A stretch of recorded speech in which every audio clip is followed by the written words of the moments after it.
Trop performant. C'est peut-être mieux comme ça va coûter moins cher aux gens oubliés. Oui, c'est ça. J'ai une question, je vais faire passer ton temps. Puis, tu sais, un des enjeux que j'ai présentement, c'est mon pilote, tous des AVD. Chaque dev sur un AVD pour faire un construit de développement. Puis, à cause qu'on a des applications existantes, des liens technologies, tous les droits d'admin sur leurs AVD. Souvent, on pose des enjeux de sécurité. Les amis dev ne pas comme ça.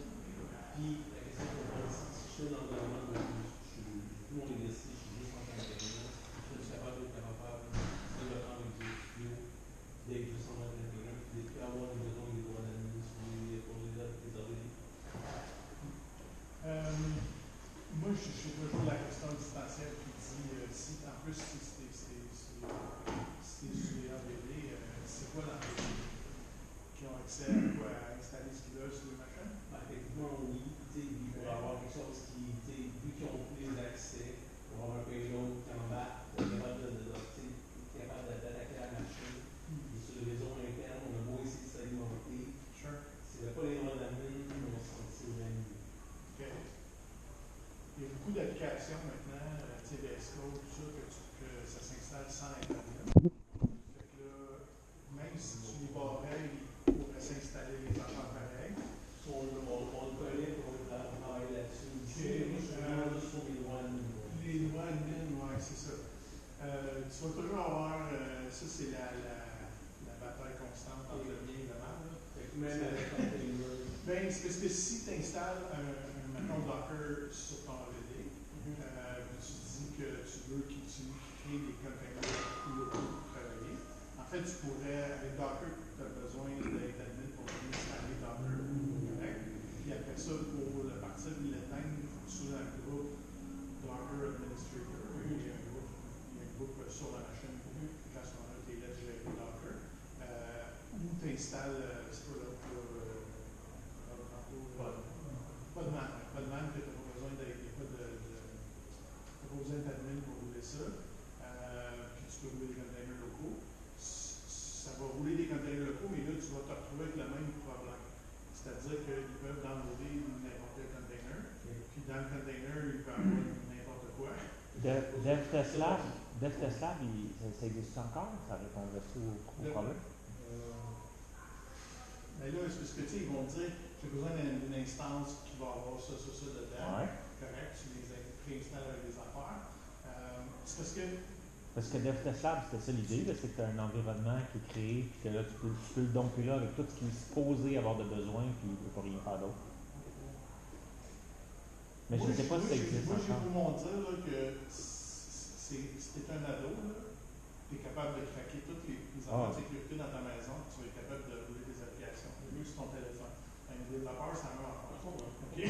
Si tu les bloques, ils vont trouver une façon de faire ce qu'ils ont besoin de faire. Là, je te dis pas, tu sais, l'affaire, à un moment donné, il y a une histoire de trosse à temps. Okay? Fait que là, il faut que tu dises, écoute, on vous trosse de faire la bonne affaire, on vous donne des droits, tout ça, mais là, ça, c'est plus une discussion pour un autre. Toi, tu veux savoir, y a-tu moyen de barrer?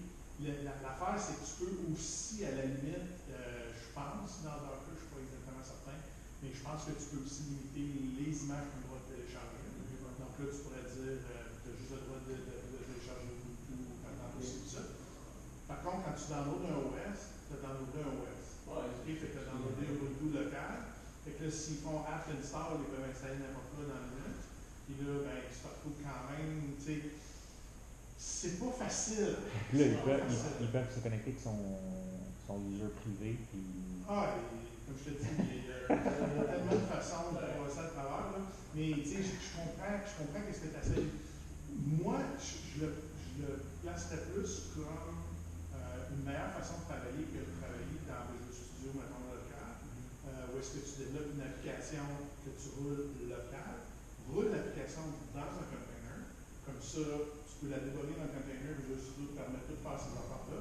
Puis après que tu as un container, ben là, si moi je pogne ton courriel et je le clone, ben moi je pars, j'ai exactement les mêmes affaires dans mon container qui va rouler l'application. Donc, je n'ai pas besoin de préinstaller plein de patentes qui vont être installées sur mon poste de tête, on s'entend, mais ça serait mieux de ne pas rouler ces affaires-là et d'avoir à préinstaller des choses sur mon poste. Ça serait mieux de préinstaller une une image. Puis l'autre chose que tu peux faire, c'est créer une image. Ça, je parlais de mon passé, c'est que tu pourrais créer une image, je vais le mettre en guillemets, corporative, dans laquelle il y a la bonne version de .NET que tu veux qui roule, les bons, tous les paramètres qu'on a besoin de rouler dans Ubuntu pour rouler ton application, .NET Core, .NET machin, tout ça. Puis là, tu crées une image de base que tu mets dans l'ACR, dans le registry. Puis là, quand tu fais from, au lieu de dire from Microsoft.NET, tu fais from mon entreprise version X. Puis là, ben, ça download ton image de base. Puis là, il installe leur application par-dessus. Pourquoi plus ça au lieu de faire un dev container? Parce que ton dev container, il va être avec ton GitHub, dans le fond?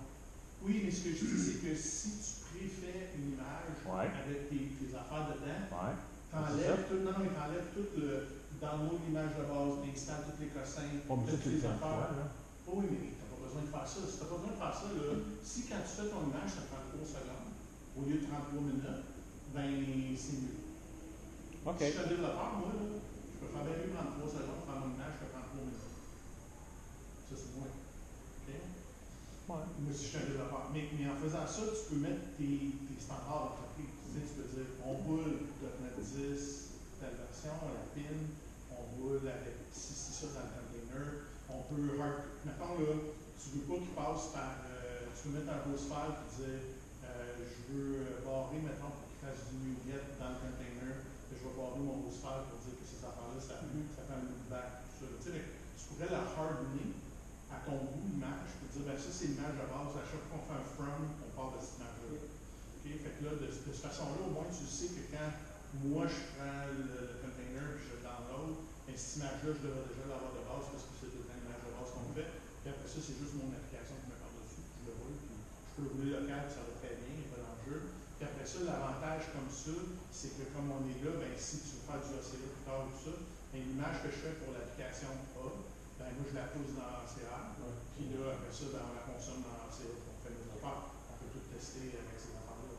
Fait que oui, c'est beaucoup plus convivial si tu fais un flow avec tout ça, que si tu dis, ben, chaque développeur a son AVD, qu'il faut qu'il soit, ben, toute une image AVD que tu leur donnes de base au minimum, là, que tu as Visual Studio préinstallé et plein de cossins même.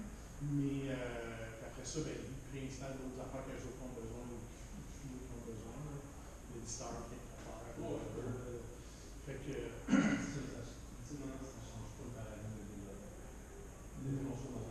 Pas vraiment, parce que avec Studio, quand tu as surtout si tu es dans .NET Core, avec Visual Studio, tu peux juste dire mon application Enable Docker. Lui, il va te faire un Docker file qu'il nous a montré tantôt. Il va te faire un Docker file en multistage qui va faire déjà la préinstallation des affaires, qui va déployer ton application dedans. Il va tout faire ça pour toi. Puis après ça, quand tu fais play, au lieu de faire le play sur ton poste, ça part le container en arrière en développement. Ça attache le Visual Studio dedans. Fait que tu peux même mettre tes breakpoints, tout, comme si tu étais local. Même affaire.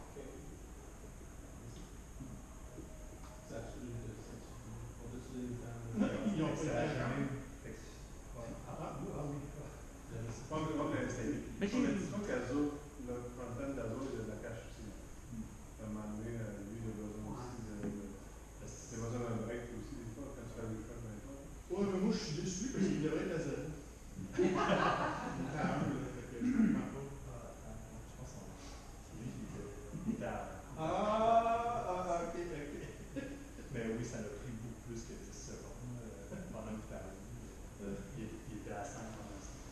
Je me disais, peut-être qu'il place encore. Fait que, sinon, la solution, ça a été de stopper complètement. Fait que je vais commencer à rapper un peu le dernier sujet, c'était de. On passera pas à travers tout, ça va être. Je vais peut-être vous montrer deux options que je pense qui sont importantes à savoir, au moins deux, on va dire, dans le contexte. Il y en a une, c'est ça secret, c'est que ça arrive tout le temps qu'il y a des. On parlait d'applications legacy.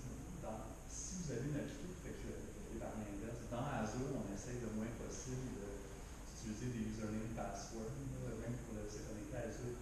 C'est quoi? On essaie d'utiliser des identités, puis ces ces identités-là, on donne des droits aux ressources. Mais si on a des applications legacy, souvent on a besoin d'un username password, fait que ça, il faut les storer en quelque part. Fait que ça arrive souvent qu'il faut utiliser un. Fait que la place pour storer des passwords, c'est il y avait ça des secrets. On met ça dans des keyboards. Puis, fait que juste un keyboard, ça ressemble à ça ici. Fait que, mettons, on va aller dans n'importe quel. Je vais en créer, on va faire l'exemple ensemble. Je vais aller dans celui de Sandbox, je vais créer un secret. Fait qu'un secret, ça veut dire ça un password.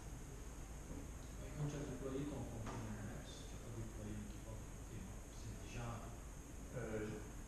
C'est déjà natif dans container apps, les secrets. Parce que c'est vraiment. Ouais, bonne question. Fait que moi, quand j'ai fait mon infrastructure as code, j'ai volontairement déployé un keyboard. Mais je pense que la question, c'est que je vais revenir à la gamme en ligne. Ces menus-là, ils apparaissent par défaut tout le temps. Fait que le but dans ce container apps-là, en fait, c'est de se connecter au keyboard, d'aller chercher un secret qui est dans le keyboard, mais de l'utiliser dans ton application, dans ton container apps. À la place de. Parce que l'autre option, c'est. Ça, on n'en a pas parlé, mais je voulais